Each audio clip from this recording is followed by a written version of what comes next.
If you're preparing for your upcoming NET exam, then probably these are the two questions that you have on your mind right now. हमें core syllabus से पढ़ के इस आने वाले exam को crack करना है या फिर हमें कंटेम्प्ररी टॉपिक्स के पीछे भागना है. With the syllabus that is so vast and ambiguous given to us, it has become very difficult for a student to figure out कि मेरे लिए कौन से टॉपिक्स इंपॉर्टेंट है एंड कौन से टॉपिक्स नहीं है, कौन से सेक्शन हाई वेटेज सेक्शन है एंड कौन से सेक्शन को हम लोग छोड़ के भी जाएंगे तो भी हमें फर्क नहीं पड़ेगा. With every single piece of text that has been written under the name of your literature, वो आपके सिलेबस का पार्ट बन जा रहा है क्योंकि कुछ भी यहाँ पे डेफिनाइट वे में दिया ही नहीं हुआ है. Drama, poetry, fiction, non fiction, कहाँ से कहीं से भी हम लोग उठा के दे देंगे. एंड क्योंकि आजकल आपकी ओरिजिनल टेक्स्ट एंड स्टेटमेंट्स पूछे जा रहे हैं, तो एक बच्चा समझ ही नहीं पा रहा है कि भाई मैं समरी पढ़ के जाऊं कि मैं उसके ओरिजिनल टेक्स्ट को निकाल के पढूं या फिर मैं पॉइंटर नोट्स पढूं. Every single student is confused right now. So in today's video, I am going to give you a practical advice. ये मेरी advice होगी, मानना ना मानना ये आपके ऊपर होगा. But I am not going to give you false hopes या बड़ी बड़ी बातें करके आपको भटकाने का काम मेरा कभी रहा ही नहीं है.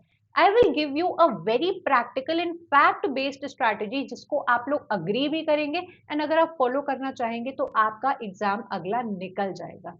As you can see right now कि यहाँ पे मैंने sections को weightage wise divide किया है. ये जो पिछला syllabus आपने देखा, मेरी आपसे ये advice रहेगी कि इस सिलेबस को आप पूरी तरीके से भूल जाइए, बिकॉज ये एक ऐसा सिलेबस है जिसको अगर आप फॉलो करके पढ़ाई करते हो तो आपका नुकसान ही नुकसान होना है, क्योंकि इसमें कुछ भी नहीं लिखा हुआ है कि कहाँ से आएगा, कैसे आएगा, क्रोनोलॉजी है नहीं है, इतने डीप में जाना है, कुछ भी नहीं. प्रॉपर सेग्रीगेशन आपके सिलेबस का बहुत जरूरी है ताकि एक बच्चा सबसे पहले तो अपने आप को इवेल्युएट कर पाए, उसके पास एक रोड मैप हो कि मैं आज इसको प्रिपेयर कर रहा हूँ and by the end of this month मुझे इस सेक्शन को कंप्लीट कर लेना है, जो पिछले वाले सिलेबस से तो आप नहीं कर सकते हो. सो बीइंग लिटरेचर स्टूडेंट्स, आपने जो भी अपने नोट्स बनाए होने चाहिए उस नोट्स के पहले पन्ने में ही आपका सेग्रीगेटेड सिलेबस होना चाहिए, which is British literature, Indian literature, American literature, post colonial literature, research methodology, English in India, literary theory, literary criticism, language and linguistics, rhetorics and prosody. ये कुछ ऐसे आपके sections हैं जो अलग अलग आपको अपनी copies and notes में बनाकर रखने हैं, because jumbled way में अगर आप पढ़ रहे हो कि आज मैंने तय किया कि आज मैं ड्रामा पढ़ूंगा या पढ़ूंगी, तो कौन सा ड्रामा, इंडियन पढ़ोगे कि आप संस्कृत ड्रामा पढ़ रहे हो, आप वो पोस्ट कॉलोनियल पढ़ रहे हो या अमेरिकन पढ़ रहे हो, आप कभी इसको फिगर आउट ही नहीं कर पाओगे. एंड इसी फिगरिंग आउट में एक बच्चे के 4 से 5 महीने वेस्ट हो जाते हैं. So if you follow the segregated pattern तो आपको नेविगेट करना ज्यादा आसान होगा. As you can see over here कि ब्रिटिश लिटरेचर जिसके अंदर drama, poetry, fiction as well as non fiction आ जाएगा, ये आपके सेक्शन, आपके सिलेबस का सबसे इंपॉर्टेंट सेक्शन है जिससे आपके 35 टू 40 क्वेश्चंस आ जाते हैं. इसकी जो वेरिएशन है वो हर एग्जाम में वेरी करती है, लेकिन 30 क्वेश्चन ब्रिटिश लिटरेचर से हमें हर बार देखने को मिलते हैं. कभी कभी ऐसा होता है कि you would see 28 to 29, otherwise 30 is the fix number. कभी कभी ये बहुत ऊपर चला जाता है.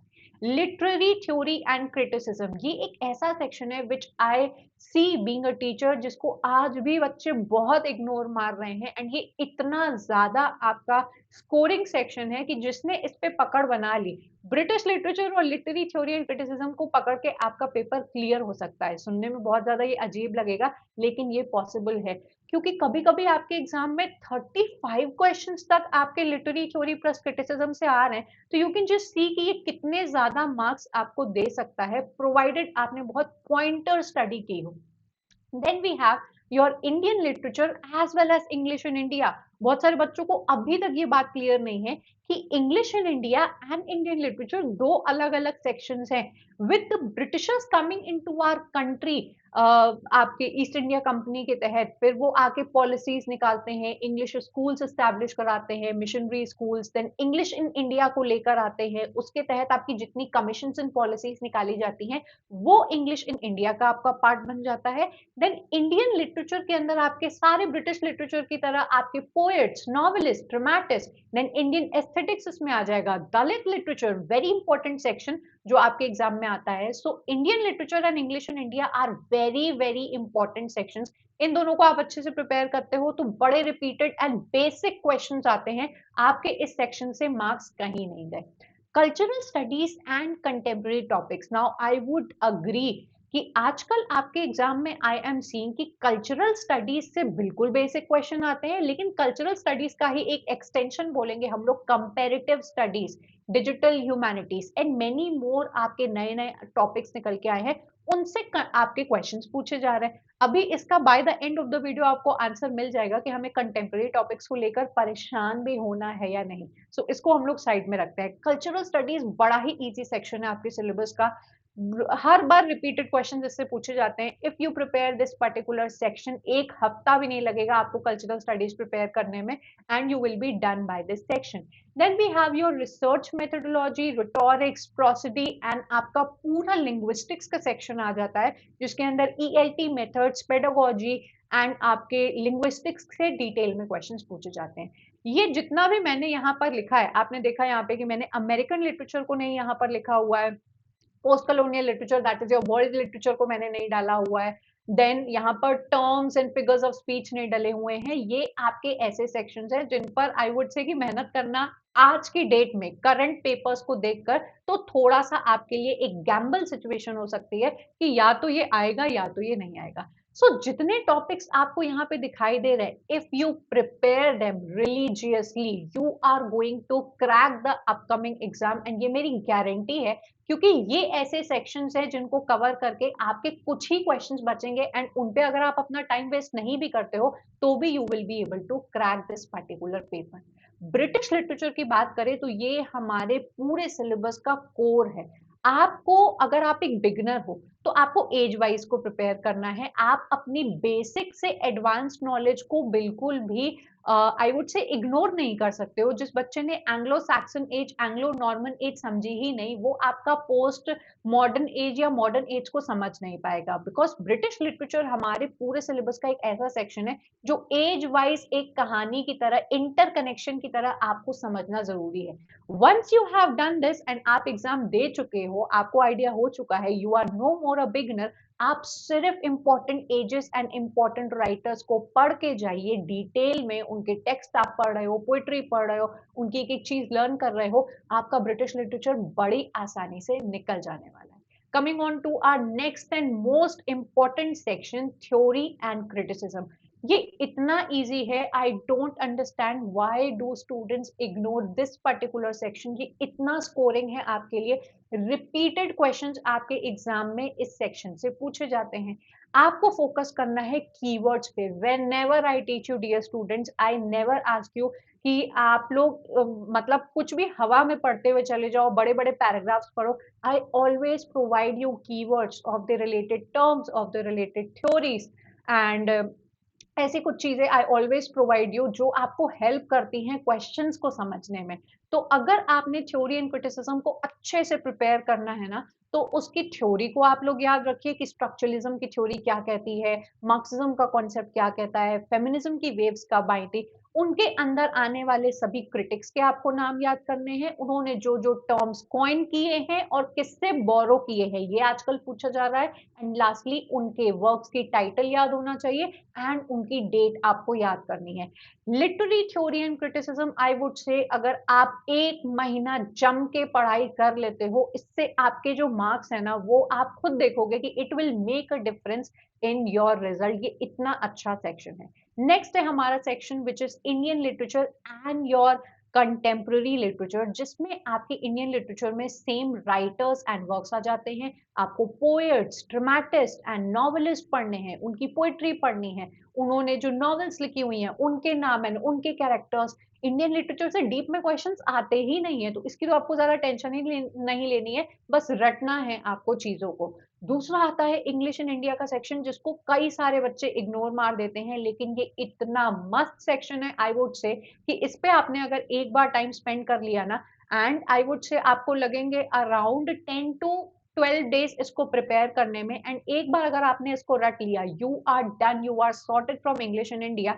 क्योंकि सेम वही मकाउले मिनट पूछा जाता है, सेम वही Magna Carta of Indian education पूछा जाएगा, कोठारी कमीशन के तहत आपके क्या-क्या रिकमेंडेशन दी गई थी, दैट्स इट। इसमें कुछ और है ही नहीं। बस आपको रटना है एंड आपको एग्ज़ाम देकर आ जाना है। दूसरा हमारा सेक्शन है रिसर्च एंड पेडागोजी, जिसमें रिसर्च मेथोडोलॉजी में सिर्फ 2-3 टाइप्स के क्वेश्चंस आते हैं कि टाइप्स ऑफ रिसर्च बता दो, एंड दूसरा पक्का क्वेश्चन जो अभी भी मैं बता दूं कि अगले एग्जाम में आएगा, वो है referencing and citation style. MLA APA की जो साइटेशन स्टाइल है, हर बार आपके एग्जाम में पूछी जा रही है। सो इतना अगर हमें पता है कि ये तो अगली बार भी आएगा, why should not we spend time on that rather than worrying ourselves for the contemporary questions जो आ भी सकते हैं, जो नहीं भी आ सकते हैं। Tell me if you agree with this, मुझे कमेंट करके बताना।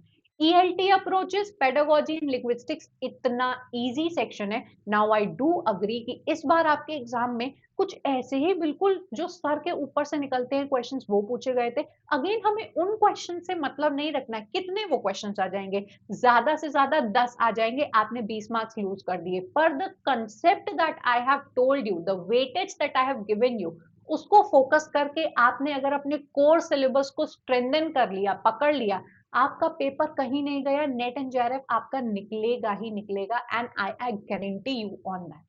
नेक्स्ट है आपका सीक्रेट वेपन। बहुत सारे बच्चे इस चीज को, इस इंपॉर्टेंस को अभी भी नहीं समझ रहे हैं कि आपको आपका जो क्वेश्चन पेपर है उसको एक सेपरेट सब्जेक्ट की तरह डील करना है कि भाई अभी मैं 3 घंटे इस क्वेश्चन पेपर को लेके बैठ गई, मैंने एक क्वेश्चन पढ़ा, उस क्वेश्चन का एक कीवर्ड मुझे मिला, मैंने अपने उस टॉपिक की जगह मैंने नोट्स जहां बनाए हैं उस क्वेश्चन के कीवर्ड्स को लिख लिया। फिर मैंने उसी टॉपिक से दूसरा क्वेश्चन एक दूसरी लैंग्वेज में देखा, मुझे लगा कि हाँ यार, ये वाली जो इसकी कीवर्ड्स है, ये जो इसकी लैंग्वेज है, वो मुझे समझ में आनी चाहिए, एंड ये अगले बार क्वेश्चंस में ट्विस्ट होके आ सकता है। I will go on to my notes and I will prepare keywords, take out keywords and prepare onto my notes and put it into where I am studying. आपको question papers पर ध्यान देना होगा, आपको टाइम स्पेंड करना ही होगा, and this is what I से is your secret weapon. जो बच्चे इसको साइडलाइन कर देते हैं कि यार आखिरी के 15 दिन पढ़ लेंगे, क्या ही है क्वेश्चन लगाने में, अगर पढ़ा नहीं होगा तो क्वेश्चंस कैसे कर पाएंगे, ये बच्चों के मन में क्वेश्चंस होते हैं। ट्रस्ट मी डियर स्टूडेंट्स, कोई टॉपिक नहीं भी पढ़ा है ना, स्टार्ट विद द क्वेश्चंस। जब आप उस टॉपिक को पढ़ोगे तो आपको अपने आप ही क्लिक करने लगेगा कि हाँ यार, इस टॉपिक से तो ये क्वेश्चन आया हुआ था। So this is the way you are going to navigate your paper. आपको आई वुड नॉट से कि पिछले 10 साल के पेपर उठाओ, क्योंकि 7 years के जो लेटेस्ट पेपर्स हैं आपको पहले वो लगाने चाहिए, starting from the latest one. Then एक नोटबुक आपको बनानी ही पड़ेगी स्पेशल क्वेश्चंस की, जहां पर आपने क्वेश्चंस की कीवर्ड्स को उतार के रखा हो। And most important thing is कि बच्चे पीडीएफ से अपने क्वेश्चंस को प्रैक्टिस करते हैं, किसी किताब को लेके क्वेश्चंस को प्रैक्टिस करते हैं, जो आपको कहीं से भी taste like actual exam centre वाली फील देता ही नहीं है। तो आप अगर ऐसा कोई प्लेटफॉर्म ढूंढे जहां पर आपको जो एमसीक्यूज या पीवाईक्यूज प्रैक्टिस कराए जाए, वो बिल्कुल एग्जाम लाइक कंडीशंस की तरह आपके डिजिटल स्क्रीन पर कराए जाए, please prefer that one over any book और पीडीएफ, क्योंकि ये आपको एक्चुअल में प्रिपेयर करता है about the situations that you are going about in the exam centre, जो आपको उस टाइम पे कम एंशियस फील कराएगा। लास्टली, आपका आने वाला एग्जाम कोई ऐसा पहाड़ नहीं है जो आप क्लाइंब नहीं कर सकते हो। अगर आपने राइट स्ट्रैटेजी फॉलो की, बिल्कुल राइट डायरेक्शन में आप चले, एंड आप बिल्कुल फोकस से जो बताया गया है उसको फॉलो कर रहे हो, ट्रस्ट मी डियर स्टूडेंट्स, ये पेपर आपका क्रैक होगा। Again we come on to that same question कि क्या हमें कोर टॉपिक्स पर फोकस करना है या कंटेम्प्रेरी पे। तो आई गेस बाय नाउ आपको ये आंसर मिल गया होगा कि कंटेम्प्रेरी अगर आपके क्वेश्चन 10 से 12 आ गए, उसको आपको लेके परेशान नहीं होना है। आपके मेजर क्वेश्चंस कोर टॉपिक से ही बन रहे हैं, पेपर को उठा के देखो, एंड इफ यू वांट कि मुझे इनके सेग्रीगेटेड पता लगे कि कौन सा क्वेश्चन कौन से सेक्शन से आया था एंड क्या ये हमारे कोर्स का पार्ट भी है, तो you can just be a part of my test series, या फिर जहां पे मैंने क्वेश्चंस को सेग्रीगेट किया, ये आपके लिए फ्री है। You can just go on my website and वहां पर आपका जो लेटेस्ट पेपर है उसको आप क्लिक करके देख सकते हो। मैंने हर पेपर की टैगिंग करके रखी है, जो आपको शो करेगा कि ये क्वेश्चन यहाँ से आया, ये क्वेश्चन इस सेक्शन को बिलोंग करता है, जो आप अच्छी तरीके से समझ पाओगे कि ये मेरे सिलेबस का पार्ट है या नहीं है। So tell me dear students कि अगर आपको जो कुछ भी मैंने बताया वो आप फोकस कर ले जाओगे, तो इसमें आपको क्या प्रॉब्लम है? या आपको इस वीडियो को देखने के बाद जो क्वेश्चन आ रहे होंगे उसको एक बार कमेंट में आप लोग ज़रूर से लिखिएगा and tell me your more problems जिसके ऊपर वीडियो बना के I can really help you out. Watching this video and then understanding what I am actually trying to say and उसको अगर आपने फोकस किया, आपका जो चेंज हो जाएगा 4 महीने के अंदर, ये जो आपकी स्ट्रैटेजी एंड कंफ्यूजन है, वो डेफिनिटली आपको हेल्प करने वाली है। नाउ विद दैट आप मेरे इन पेड कोर्सेज को एक बार जरूर से चेकआउट करिए। देयर इज नो कंपल्शन कि नहीं इसको आपने नहीं लिया तो आपका बड़ा नुकसान हो जाएगा। Just go and check out these courses. किसी भी पर्टिकुलर सेक्शन में सपोज करो आप वीक हो कि लिटरेरी थ्योरी नहीं समझ में आता है, एक बार इसके फ्री लेक्चर्स आप लोग अवेल करके देखिए, आपको डिफरेंस फील होगा कि this is how systematically you should be studying a particular topic, B it criticism, B it Indian literature, English in India. ये सभी टॉपिक्स आपके लिए बहुत ही मेहनत से प्रिपेयर किए गए हैं। If at all you like them, इनका आप पार्ट बन के अपनी स्टडी को एवरी डे बेटर बना सकते हो। एंड एज आई सेड कि आप लोग को अपने test like conditions, exam centre like जो कंडीशंस है उसमें क्वेश्चंस लगाने हैं, तो आप हमारे पीवाईक्यू टेस्ट सीरीज का पार्ट बन सकते हैं। Do let me know your feedback and what are your thought about this strategy and what you have been thinking lately about this paper. I'm going to meet you up next in yet another video. Up till then, bye and take care.